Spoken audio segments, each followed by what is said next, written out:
ذلك غتبدا برمجه الرحلات اللي غادا ترجع المغاربه، علما بان هناك من ذهبوا الى مباراه كرواتيا او مباراه بلجيكا وكندا جلال وبقاو هناك صحيح. الى اليوم. لا، الأهم من ذلك، الأهم أن من ذهبوا لمشاهدة مباراة البرتغال مكنتهم الشركة من أن يبقوا ويغيروا موعد عودتهم دون رسوم إضافية. أهم من ذلك جلال هو أن هؤلاء الذين سيذهبون ليست لديهم أو أغلبهم ليس لديهم تذاكر الدخول إلى الملعب. الميزة لماذا اليوم؟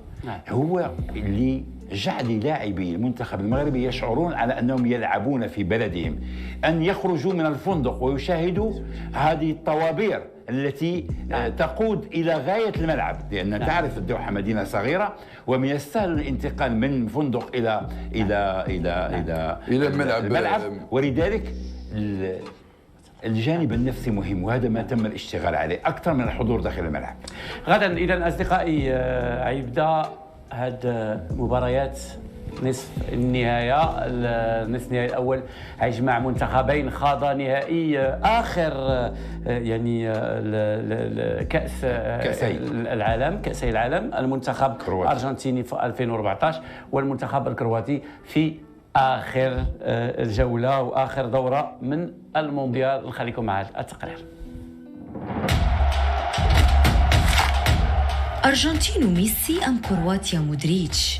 من منهما سيكون حاسماً لقيادة بلاده إلى المشهد الختامي في مونديال قطر؟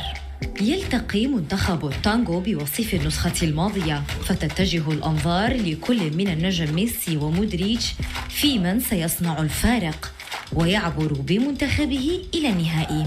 مساء الثلاثاء على ملعب لوسيل يسعى ميسي إلى تكرار سيناريو 2014 حين قاد بلاده إلى المباراة الختامية للمرة الخامسة في تاريخها، على أمل أن ينجح في تعويض ما فاته قبل 8 أعوام حين سقط أمام الألمان 0-1.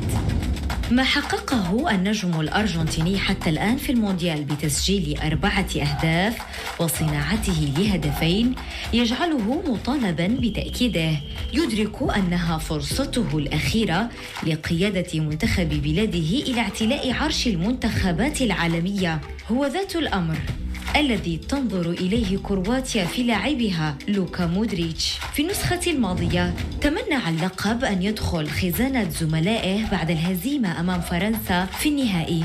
الآن وإن كانت دخلت كرواتيا النهائيات وهي خارج الحسابات اعتباراً لكون معظم نجومها الذين قادوها لنهائي عام 2018 تقدموا في العمر، لكن رجال المدرب زلاتكو داليتش خالفوا التوقعات وقادوا البلاد إلى نصف النهائي الثالث في 6 مشاركات، بعدما عرفوا كيف يديرون مباراتي ثمن وربع النهائي بروح قتالية عالية سمحت لهم بتعويض تخلفهم أمام اليابان ثم أمام البرازيل في الوقت الإضافي، قبل أن يحسموا الأمور بركلات الترجيح بفضل الحارس المتألق دومينيك ليفاكوفيتش. اللقاء يعود بالطرفين إلى النسخة الماضية حين تواجها في دور المجموعات، ووقتها حققت كرواتيا فوزاً بثلاثية نظيفة تتمنى أن تكرره، لكن رغبة مجموعة سكالوني قد تكون أكبر في إحراز ثالث لقب عالمي في تاريخ البلاد في آخر مشاركة في المونديال لليونيل ميسي.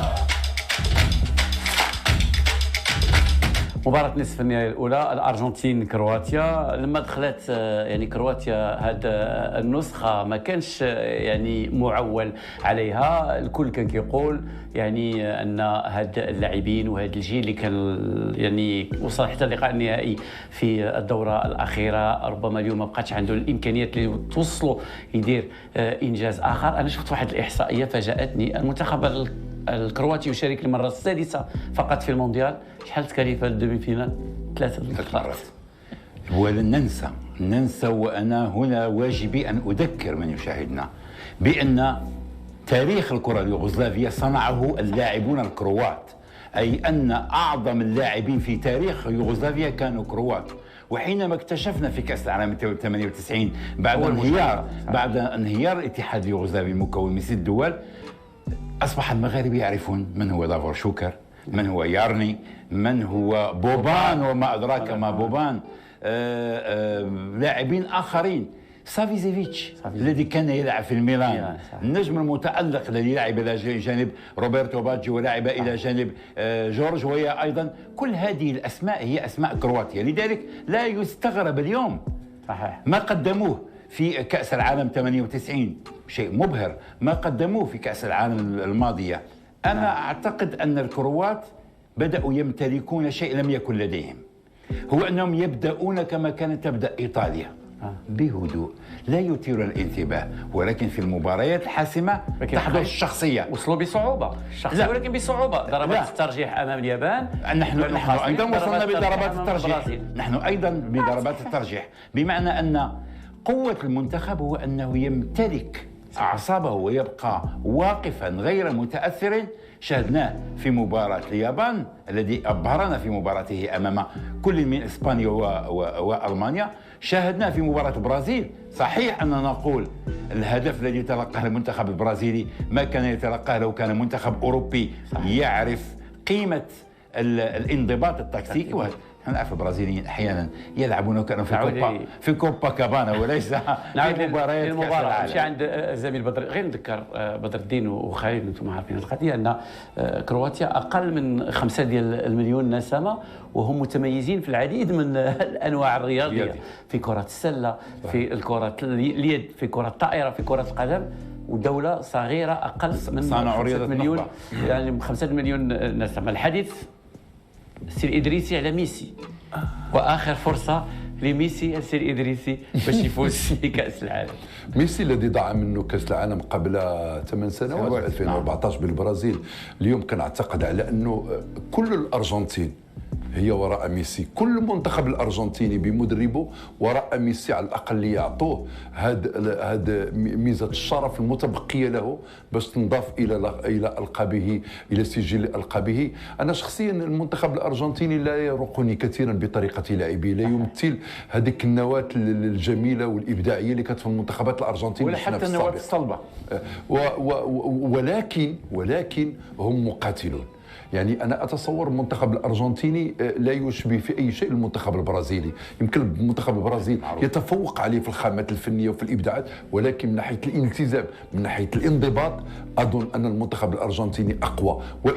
وإن كان أنا خوفي من أن يحدث له ما حدث مع منتخب هولندا. نذكر مع منتخب هولندا متقدم بهدفين الدقيقة الأخيرة بسذاجة، والمنتخب الهولندي يعود. واعتقد هذه هي العقده الكبيره اللي عند المنتخبات الامريكيه اللاتينيه، ان لا تحسن الدفاع على مكاسبها. انتم تحدثتم على منتخبات اوروبيه تعرف كيف تحافظ على نتيجتها. يا اخي حتى المنتخب المغربي اصبح اليوم يصدر واحد المنظومه، لانه تصور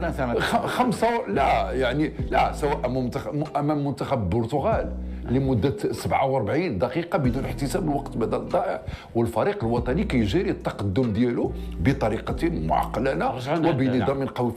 فاذا منتخب الارجنتين انا اتصور ان الشعل اللي غتكون عنده هو ميسي، ودائما حنا ما كنقولوا بان المتعه هي بين اقدام ميسي والحسم بين اقدام ميسي. نتمناو ايضا ان العناصر المحيطه بانها تبدع، لانني انا شخصيا لا ارى مثلا لوتارو مارتينيز يساعد الفريق، دي ماريا يتم اجلاسه على دكه البدلاء في 30 ثانيه. اذكر فقط بنتيجه المونديال السابق 3-0 للكرواتيا في الدور الاول صحيح في الدور الاول. وكرواتيا رغم ذلك ان هذه النتيجه شنو كانت؟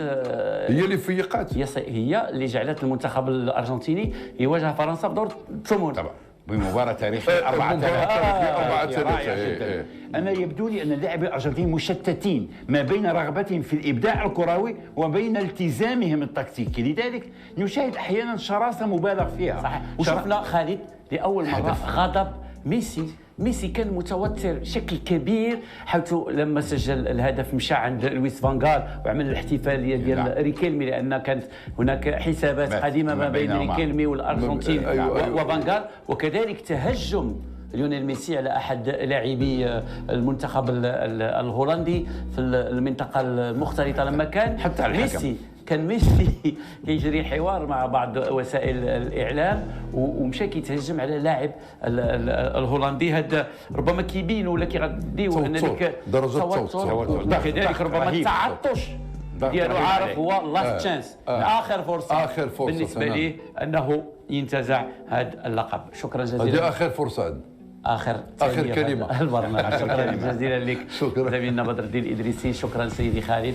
شكرا لك. وميسي يخشى ان يلحق برونالدو الذي ودع المونديال، وربما اخر مونديال، وربما بالتاكيد ربما ما يودعش في هذه المباراه ويودع على يد المنتخب المغربي ويكون يتلاقى هو وصديقه. انا لم اقل سيودع في هذه المباراه، كريستيانو لا يريد ان يودع رونالدو. الى هنا اصدقائي نكون قد انهينا مواد وفقرات هذه الليله من ليالي المونديال. نلتقي يوم غد ان شاء الله، والحديث سيكون بطبيعه الحال حول المنتخب المغربي بعد غد. اللقاء الهام يوم الاربعاء الساعه 8 ضد منتخب فرنسا. وجلال بوزراري يحييكم، الى اللقاء.